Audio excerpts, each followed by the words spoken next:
Thanks, Ro. Thanks, guys, for praying. And it is a very good morning this morning. Guys, we're just going to spend a little bit of time. And Andy we were trying to work out secret signals beforehand, but I'm just going to task you all with it. That when we get too close to 5 to 11, if you can all just start waving, or maybe 7 minutes to 11, and then I know that I need to just draw to wherever a close that we get to at that point. So yeah, just give me that flag, guys, because it'll be amazing just to stop and be able to orientate our hearts around that space of remembrance. Guys, I just wanted to continue after talking a little bit last week about, where Jesus was just speaking to us directly about taking courage, that he said to the disciples, guys, you are going to have really many challenges in this lifetime, but take heart, take courage, because I have overcome them.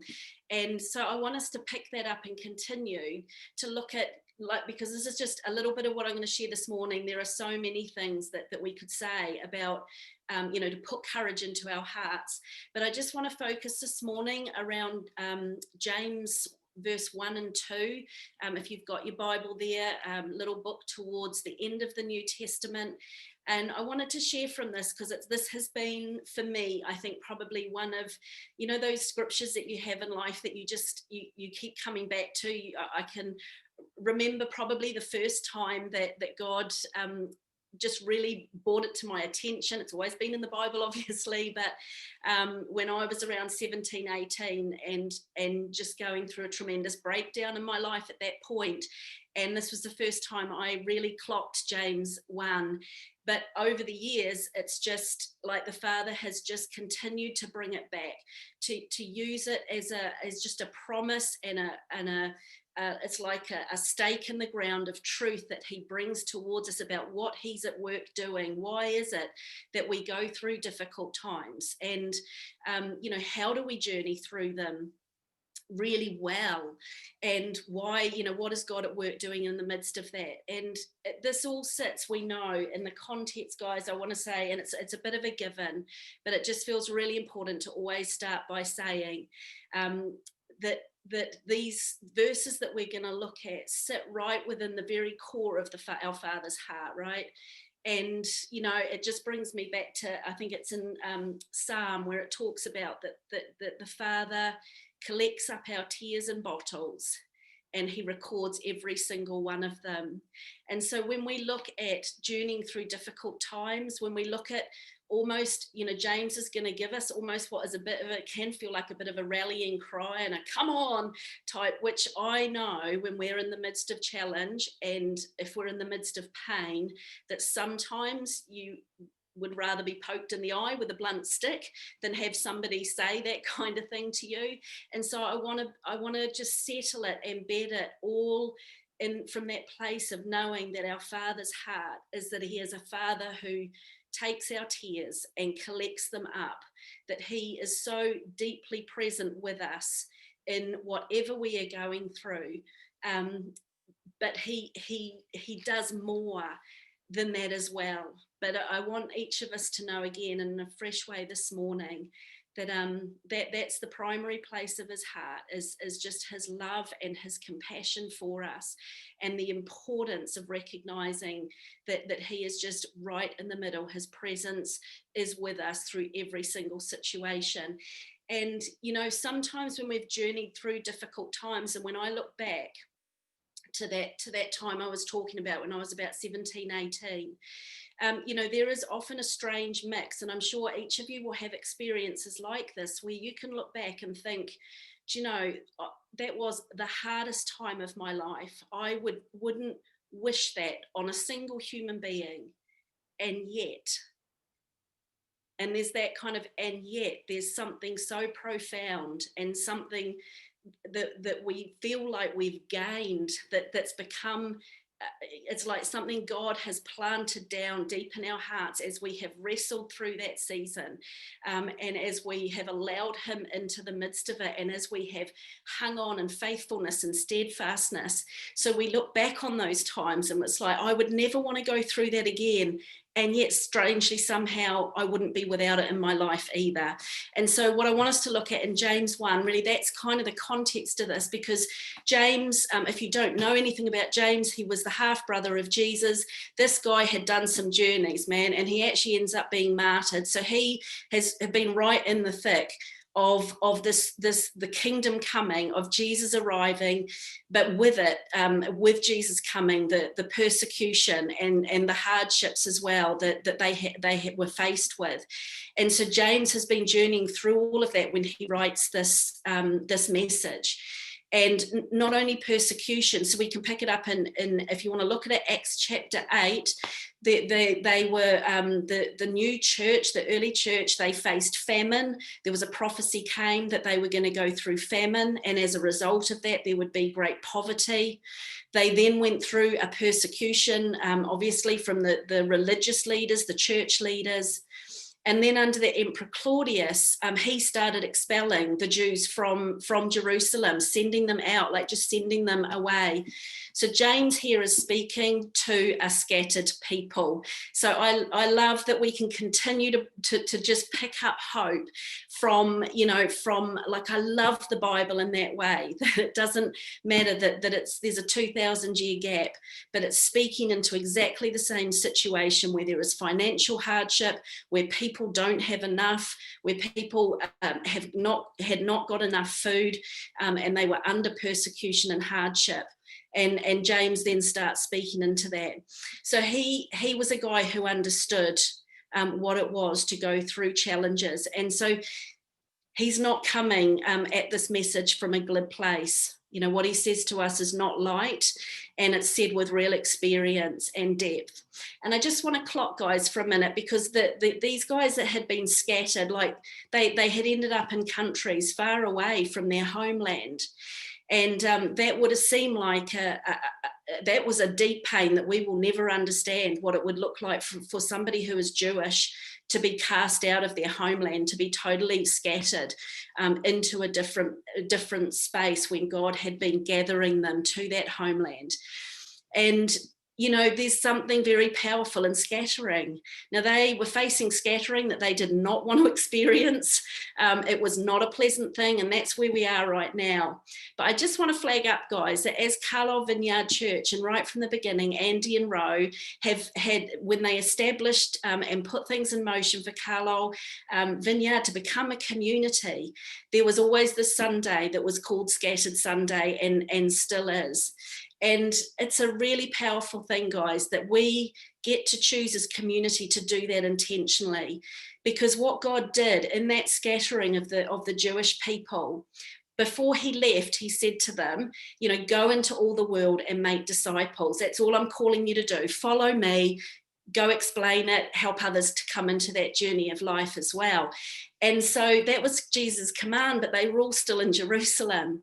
And so God used these like really difficult, challenging circumstances to thrust them out, to send them forth, to have them end up in places that they really didn't want to be. But in the scattering, God did, in a sense, what maybe almost couldn't have happened in the day-to-day life. In their comfortable, normal, settled world, they hadn't gone. And yet in the scattering moment, God took life, and it says everywhere they went, they preached the gospel. Everywhere they went, people came to know Jesus. So guys, I want to just sort of flag that up really as a celebration point.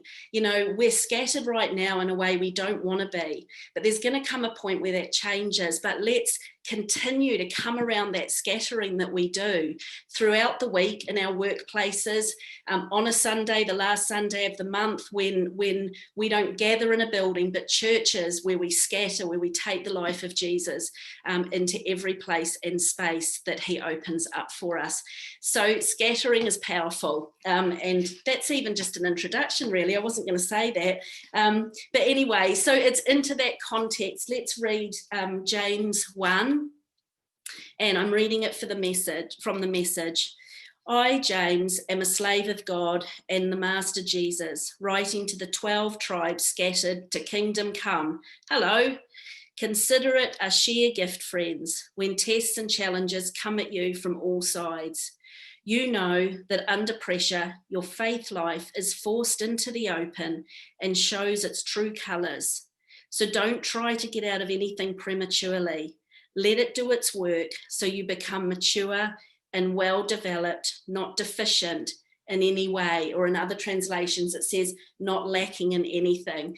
And I don't know about you guys, but that has been, from the first time that I began to sort of walk with Jesus through the reality of the scripture, the prayer of my heart is, Jesus, keep doing everything that you long to do, that I can become somebody who is mature and well developed, not lacking in any area. Otherwise, wholeness.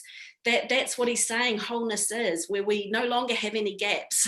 And this is for a future. We know that right now we are still all journeying with many gaps, in a sense, in our lives that are not quite the way we know that he intended for them to be. But as we stay in this journey with him, he is continually going to take those things and mold them and change them. So it's known, there's been lots of research done around people going through challenges in life, and there's been 4 ways that it gets identified that people tend to respond to challenge. One is to succumb to them. Just, people can go into collapse when they're faced with difficulties. It overwhelms them, it takes them out, and that is deeply sad, and we aren't going to go into that this morning, but these are real kind of challenges that we face, that when we go through difficulties, we may succumb and we may give in to them. And then the next kind of way that people respond to challenge is to, in a sense, get through it. They survive, but in a sense detrimentally. At the end of it all, it has taken something from them. It leaves them lacking. It strips away. It doesn't build up. And the third way is resilience. And we've talked, resilience has been talked a lot about during COVID, and how important it is. And it absolutely is. And we need to grow in that. But resilience, in a sense, is, we respond well and we respond quickly to challenges that face us. We bounce back quite quickly, perhaps. But in a sense, we just are back to where we started. So, we've not been stripped away from, but we are just back where we started. And then the fourth way, and guys, this is what I want us to, we may feel like we identify with one other of those categories. But what I want us to look at the next couple of weeks is just the Father's promise, that he is with us in this, not to just see us get through it or to survive, or even just to be resilient, but he is with us in this to thrive. And the thriving is where we go through challenges, we face difficulties with the resilience, but at the end of it, we've grown, something's been gained, something's been added to our picture. It's a very strange equation. It's like there's loss, but at the same time, there's gain. And the gain doesn't cross out the loss. The loss is very real in what we go through, but there is some treasure, there's beauty, there's growth to be gained in this, that when we come out the end. And I think the Father's invitation to us, guys, over these coming months, and the very probably real reality is that we're looking at least until the end of next year, for vaccines to come online and to be shared out through our communities. There's lots of different opinions about how quickly or slowly that may happen. But there is a possibility that things are not going to look the way, we would love them to look for quite some time.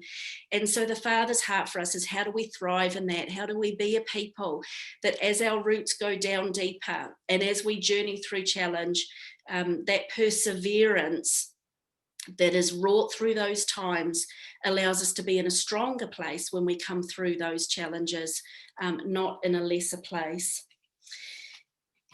So guys, I'm just going to take it, and I don't know how far we'll get. We might need to come back to this next week to finish it.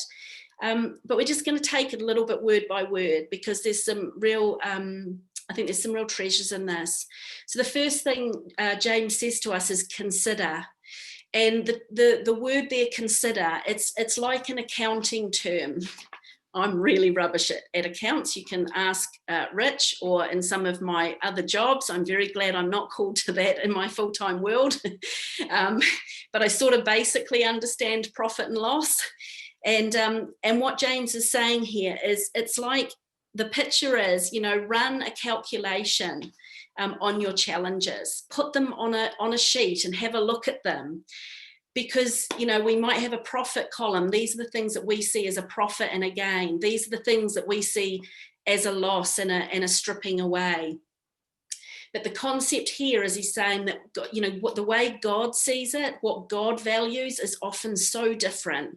The things that we would put in a loss column, depending on how we respond to it and how we allow God to work through it, can end up in our profit column.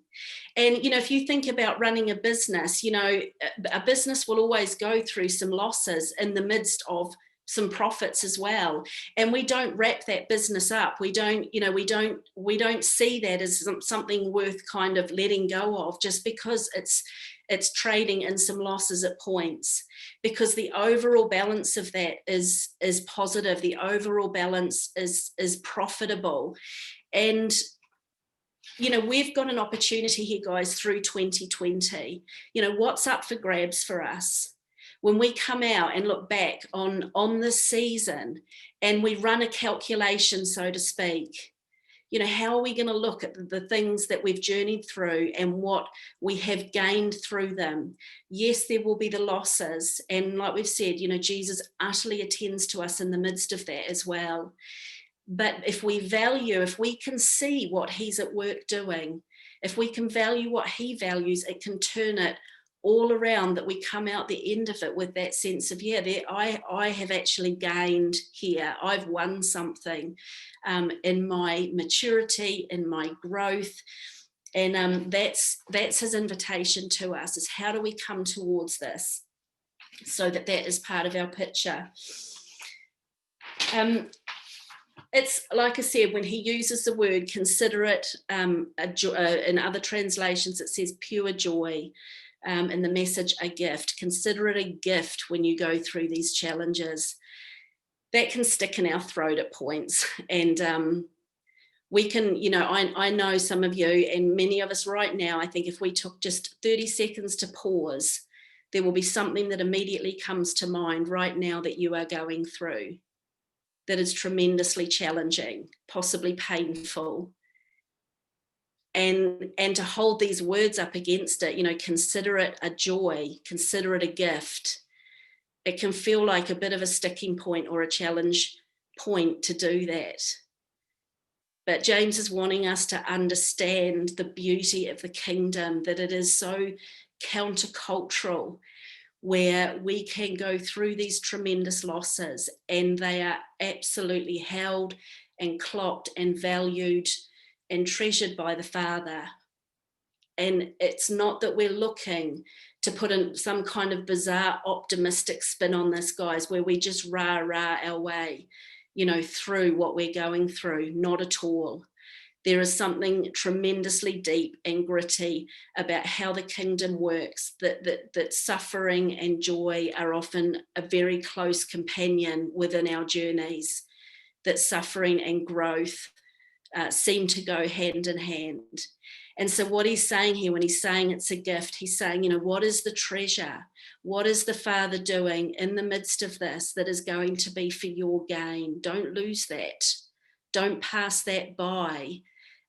Because we've missed what he values, what he treasures, what he sees as important about what he does in our heart through these things. The picture of in a sense, joy there is like a cup full. That's all. It's not a rah-rah celebration at all, but it's a full cup that the Father gives us, the full measure of what we need. And as a pastor, Charlie dates, and he refers to it as this: God has a corresponding gift or joy for every trial that we find ourselves in. So whatever challenges right now we're facing, the things that come to mind, the Father's goodness in that is that he has a cup full for you in it. He has things that that are a corresponding joy to be taken away as profit, as gain in your life as you allow him to do that work. So it's not calling good or bad good, and it's not lowering the strength of the challenge that we're facing right now, but it's allowing the Father to bring his perspective as to what he says is a gain in that and what he wants to do. When we face these things, in this context, guys, he's talking about tripping over, that it's the same context that we're faced with when we trip over things, in the sense of they come at us, we have not expected them. They are often things that have totally whammied us out of the blue. We've not planned for them, wanted them, or asked for them. And he's saying it's those kind of things when they hit you in the face, literally, they are right in front of you.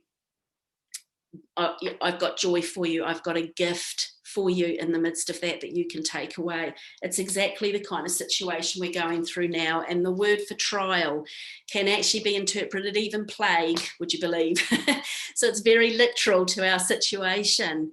When you are facing these trials, they are, it's plagues, it's pain, it's challenge, it's difficulty, it might be financial loss. There are so many things. It could be just a relationship breakdown or pain in a relationship where we're just struggling with reconciliation. It can be so many different things. But he's saying, let it do its work. Like be thankful that when we see it for what it is, when it comes out into the open, when you have a reaction, when you have a trigger, when somebody says something to you and there's a painful response comes up in your heart, see that as a gift. Because in that moment, there's an opportunity that when it comes out into the light, when it comes, to your attention, we can take it before the Father and begin to say, Lord, what do you want to do with this? Meet me in this, bring your healing into these spaces. Or if it's a financial need, we can take it to the Father in prayer. So when it talks about us being tested, this is not like a right or wrong, like an examination. We are not as people being, in a sense, pushed to go through difficult circumstances to say, yep, you get a pass, you get a fail. What it's saying is he's putting us through the rigors of a testing in the way that, like a vehicle gets tested out on tough ground to see if it's durable for the purpose for which it was created. So he takes these situations, he does not create them for us in order to, but he takes the challenges, and he's taking the challenge of 2020 and COVID, and he's putting us through our rigors to test us in the sense of wanting to unearth, guys, where are the parts of you that are not strong yet? Where are the parts of you that are not bedded in me? Where are the parts of you that are still wounded, that leave you vulnerable and susceptible, where you're not going to be able to grow, where you're not going to be able to move forward and mature, where you're not going to be able to love profoundly, because that thing's just going to keep coming up and smacking you in the face. And he's saying, let's go for it. Let me walk you through this. Let me put it a little bit to the test, so that when you see what's going on together, we can journey through that, in order that when you persevere and when you commit to going the distance and allowing him to do his work, when it is painful and everything in you wants to run away and hide and shut down and close off vulnerability and not go there. I've done all of those journeys, guys, and still face them on a regular basis at times where it is painful sometimes to say, Father, I want to stay in this. I want you to have access to my heart to do everything, so that I can become somebody who doesn't have any gaps or anything lacking, to be the person you've called me to be, to love profoundly from the very core of everything that you've done. Psalm 26, and I'll finish on this, guys. We haven't finished, so we will do a little bit of a take two next week to just to sort of fully come round full circle, and to allow the Father just time to yeah, for us to invite him into that place. Let me just finish to mull on this beautiful scripture, Psalm 26, verse 2, and it reads in the Message. So David is saying this: examine me, God, from head to foot, and order your battery of tests. Make sure I'm fit inside and out, so I never lose sight of your love, but keep in step with you, never missing a beat. And don't, guys, we want to be people like that, who never lose sight of his love, who keep in step with him from now until the day we die, to stay the course, to be faithful to him in every way till the end. And David says the same picture, you know, let him take you through your paces, let him do the battery test, so that, and then the so that is next week. And that's the amazing part that we'll continue with. And I think we've got maybe 7 minutes. Do you want me to stop there, guys? That's so amazing, Mur. Thank you so much. That's so brilliant. Guys, if